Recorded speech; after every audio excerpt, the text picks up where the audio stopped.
Hey guys, it's been a while. Yeah, about that.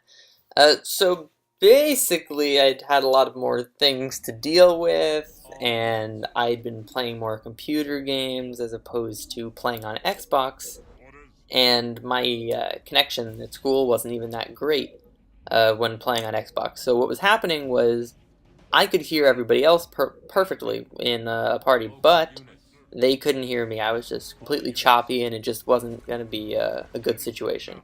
And I think I was also lagging out of a couple games, so I just kind of stopped playing Xbox.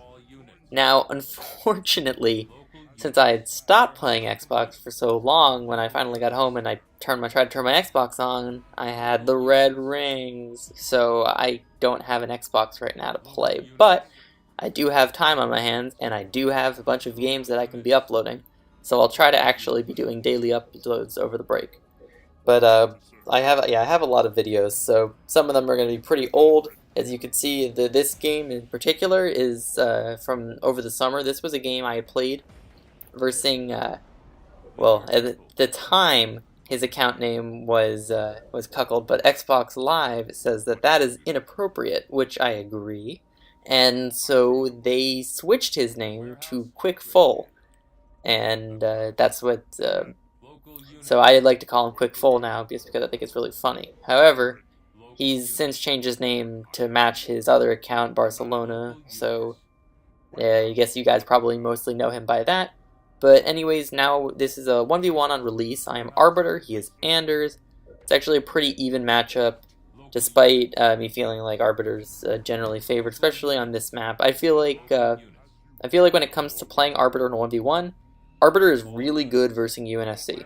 The only UNS, like, I don't even think I can lose versus Forge on, like, Tundra and Release, and it's actually even not that hard on, like, Chasms and Blood Gulch and any map for that matter, especially versus Forge.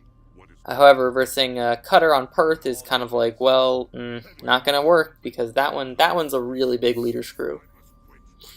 And even versing Anders on Perth is a bit difficult, but you can win those sometimes. So it really does it does depend.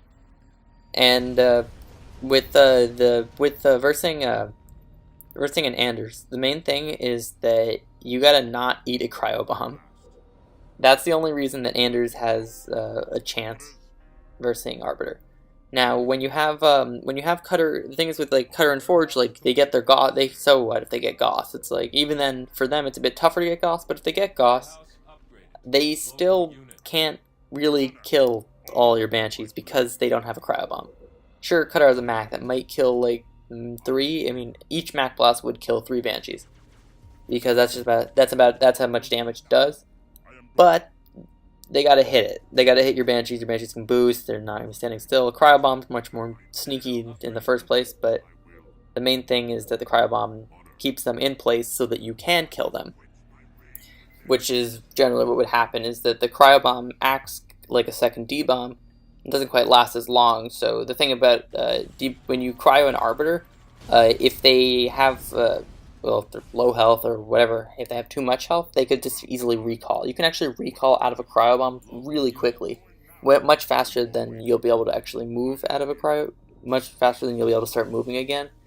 And you'll still be kind of frozen on your teleporter pad for a little bit, but you can definitely think the point is that it's really not a good way to like rely on killing an Arbiter, but it gives you the chance to be able to get close to the Banshees without all of your hogs disintegrating. And if you drop a cryo, honestly, if you cryo the Banshees, then you go in and debomb, and then you just kill everything. And that's game. But then you still have to wait until you get another debomb. The point here is that the game ends when you have enough hogs to kill the Arbiter out on the map without a debomb. Just period. That is when you win, because that means that there's nothing the Arbiter can do at that point to stop you from being able to take more bases. So then you're going to get up to 3 bases or 4 bases if you really even get to that point. And then, so what if you don't have a D-bomb? Arbiter can't stop you. And that's going to be the point where your hog numbers are it's just going to snowball from there for the Arbiter. Now, the Arbiter wins when he has more hogs than you have, not hogs, he has more Banshees than you have hogs. which is always a good feeling. Now, there's a few things to consider in the early game. The main thing is that you don't want to let your base get surprised by a bunch of Grenadier Hogs. So what you need to do is you need to make sure that you keep your Ghost alive, and position your Ghost one way and your Arbiter the other. And that's really easy to do on release. On Tundra, it's also pretty easy as long as you just make sure that you're aware that that's what you're trying to do in the beginning of the game. In this instance right here, I threw my Arbiter at him because my Arbiter's too low. It doesn't have enough health to actually go for to actually fight him. So I need to make sure that it dies so that the next time I do end up fighting him, I have an Arbiter with full health. Unfortunately, he healed his Hogs for me, so that was definitely the right move for him. He should definitely heal his Hogs, but here's the thing. He's taking an Expo, and he's putting up a Reactor first on it because he really wants to get to Goss or Grenadier or whatever he's going for at this point. I'm not entirely sure what he's on. But that's definitely that is the right move. But you know, as I always see Reactor first on an Expo, it's like, well, you probably cut some Hogs to get that Reactor first, especially because he also threw a heal. So I'm not entirely sure what his eco situation is. However, he is definitely doing the right thing, trying to get as many Hogs out as possible and getting Goss, because you really do need to get Goss pretty early on in 1v1. In teams, you can get it much later, but in 1v1, the thing is that there's nothing to stop you. There's nothing to stop the Banshees until you have Goss. Like you can try to fight the Banshees with your Grenadier Hogs or even your Gunner, but boost Banshees will beat Grenadier Hogs. And the Arbiter will just easily tip that even more so. So when there's a moment, if he gets Goss pretty early, where I'm going to be on a Tech 1 Arbiter, and he could have Goss. And that's really hard. It takes three hits, maybe sometimes even 4, depending on whether the angle. To kill a Hog when you only have a Tech 1 Arbiter and they have Goss. So that's definitely where he wants to be in terms of being able to take a good fight. Now I have my Banshees boosting around. I'm trying to find his Hogs because I don't want to get surprised and debombed and cryoed. I found his Hogs. I was running around there with my Arbiter. I separated them. I don't want to get surprise cryoed, but I do know his Hogs. I did see his Hogs were heading back to the top of the map, so I ran up there. This is literally the only place that I could take this fight, because his Hogs are funneled one at a time. That's definitely another thing that's really annoying when you play from the UNSC side of this, is that you have to make sure that you don't have your Hogs getting forced through like one at a time or 2 at a time. That happens around certain corners, like the piece of land just to the bottom right of my Arbiter there, and at the top of the map as well. Which is why you typically would take like wide corners, but you can't do anything about that when you have when you go along that top crevice, top cliff, I mean. And the reason he did that because he wanted to avoid my Arbiter. He thought my Arbiter would be like running through the middle of the map or something. But I definitely got myself really back into this because I was pretty far behind earlier after him getting that base up and the money, and he debombed, but he also killed my Arbiter, and so I don't even know if I had a Defiant Rage when I went for that don't even know if I had Defiant Rage when I initially died, which is another thing to pay attention to. It's really expensive to have to get Defiant Rage as well. Now, one thing I didn't talk about because I was kind of explaining what's been going on recently is that I went for a Summit 6th. Now, this Summit 6th came after a Temple 2nd. Temple 2nd I find is the best mix of eco and map presence, because once you need to, if you go Temple 3rd, you get like 50 more supplies, I believe, and the thing is that you're probably giving up another pile of supplies if they choose to go for it with their Hogs. But if you go for Temple 2nd, you get that pile of supplies and they don't, and that's just going to be better overall. And when you have oh, and also with your ghosts, you need to be aggressive against their hogs. Just kind of chase them around. Basically, make it so it's really difficult for him to be able to pick up money. And you need to make sure that you don't lose your ghost at the same time. So you got to be careful with that. Aggressive and careful. It's kind of a strange mix.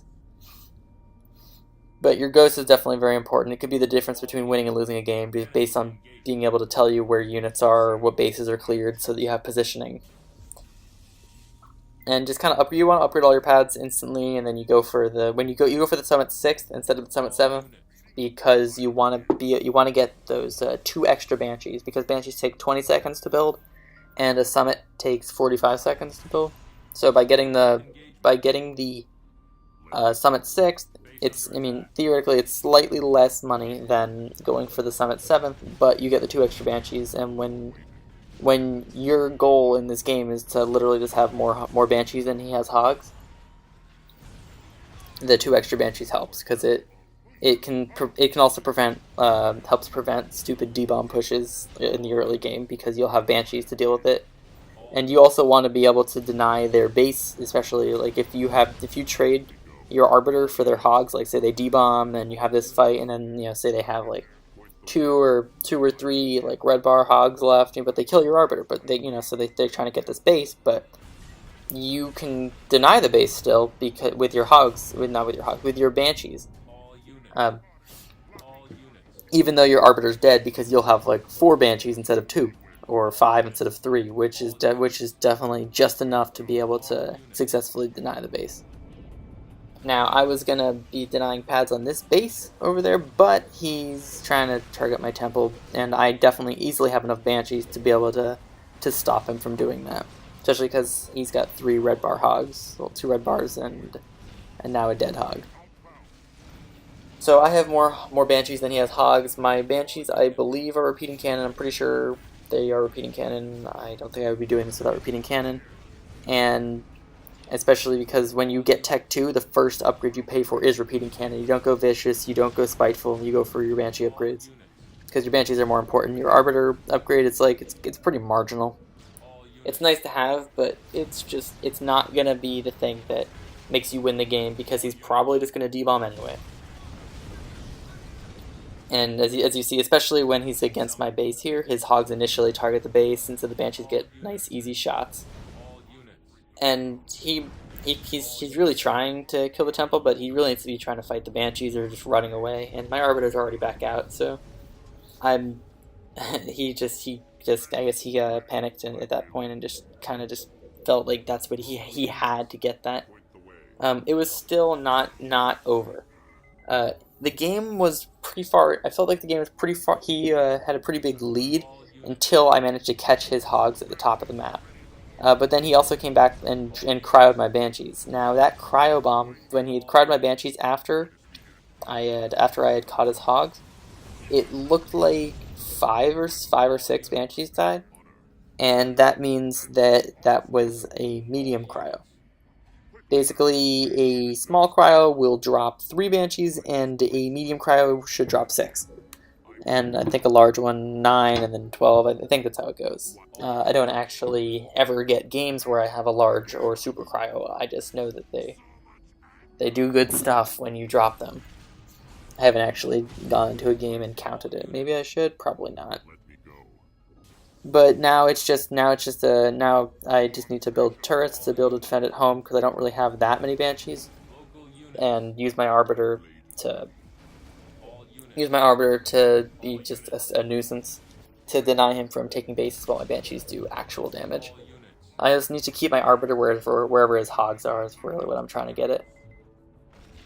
Because if he's defending, I want my Arbiter on the hogs, and if he's attacking me, I want my Arbiter on the hogs. I don't quite have Vicious yet. I think I paid for it. Have I paid for it? I don't think I have, actually. No, I need the turrets first. That's what I was going for. Because I don't want him to get too many hogs, because he is on a double base, so that he does have the potential to get a lot of hogs out. So that he could potentially get up to my base and D-bomb it and maybe like kill my summit or kill a bunch of supply pads. And that would be really annoying and frustrating. And like while that's going on, maybe he could try to like take another base. And then it would, I'm not sure exactly how many banshees I would have out at that point. So definitely, I don't have really a better way to be spending my money. I don't need a Vicious Blades Arbiter. I just need turrets. I need stuff to be able to help me defend in case he D-bombs or cryos or whatnot. And here I'm able to find his hogs. I only have a Tech 1 Arbiter, but my Banshees, before the fight, I actually queued up. I told my Banshees exactly where to go. And the benefit of doing that is that no one thinks you're going to do that. No one thinks that you're going to waypoint exactly where you want your Banshees to go. Because, and the advantage of doing this as Arbiter is that you know exactly where your Banshees are going to go. They do not, and they want a cryo, and they think like, oh, he's raging, his Banshees can't possibly move. Like, just gotta like find out where exactly they're going to stop and drop my cryo, and then they go drop the cryo, and the Banshees just keep moving, and I'm still raging, and they're like, what the heck was that? Well, that's what it is. It's just queuing up the path in advance, and all you got to do is just follow your Banshees and stay under the Banshees. It's not that tricky. Now, maybe don't stay right under the Banshee, stay a little bit off, so that if he does manage to get the cryo, he doesn't also get your Arbiter with it. That's another thing you have to definitely be mindful of. But he's just come to my base with some hogs, hoping to make me recall, and I recall, because I don't want to lose any pads. My Banshees over there are finishing the job. And now that that's done, I don't want them to keep sitting there because I don't want them to fight without me. There's no reason for them to fight without me. I just want to make sure I keep everything together. He's still on station, and that's because he had spent a lot of money early in the game to try to get that map presence with the D-bomb and the expansion and the reactor first. So I guess that's where the money came from. Not spending the 400 on Fortress, which is fine. Regardless, it was still a pretty close game. Especially to that point where I was able to catch his hogs top of the map, and then cry my Banshees. So it was a pretty even match, and that's just because you get the early Goss, and the really strong map presence with Goss is just very difficult for Arbiters to deal with. Now there's some times where you could go for like Hornets as Anders, but you really don't need it. Is if you do it correctly with the Goss. Hornets can be useful, but they're not as useful. Like maybe like one or two, but don't make them as part of your real composition, because you really just need Goss. Because Hornets aren't going to kill the Arbiter.